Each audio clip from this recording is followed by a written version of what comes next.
இசைக்கருவிகள் பாருங்கள், கொம்பு, நாதஸ்வரம், எவ்வளவு பாருங்கள், கொம்பு, நாதஸ்வரம் அவ்வளோ அழகாக இருக்குது பாருங்கள். எளிமையாக புரிய வச்சிடலாம். நம்ம குழந்தைங்களுக்கு எல்லாத்துக்கும் எளிமையாக வந்து பொறுமையாக காட்டினோன்னா அவங்களுக்கு புரிஞ்சிடும், மனதில் பதிந்துடும். இதெல்லாம் பாருங்கள், இதாருங்க நெடுங்குழல், புல்லாங்குழலுடைய நீண்ட வடிவம் பாருங்கள் எப்படி இருக்குது பாருங்கள், ஆரம்ப நிலை எப்படி இருக்குது பாருங்கள், அவ்வளோ அழகான நெடுங்குழல்.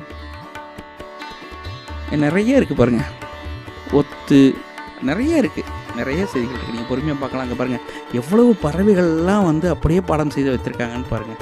புதுக்கோட்டையுடைய கலை சின்னங்கள் எல்லாமே வந்து புகைப்படங்களாக வச்சுருக்காங்க.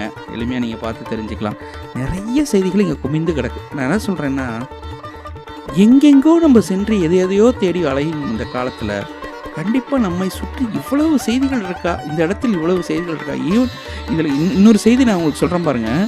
சோழர் காலத்து செப்பேடுகள்லாம் இருக்குங்க. நம்ம வந்து இன்னும் காட்சி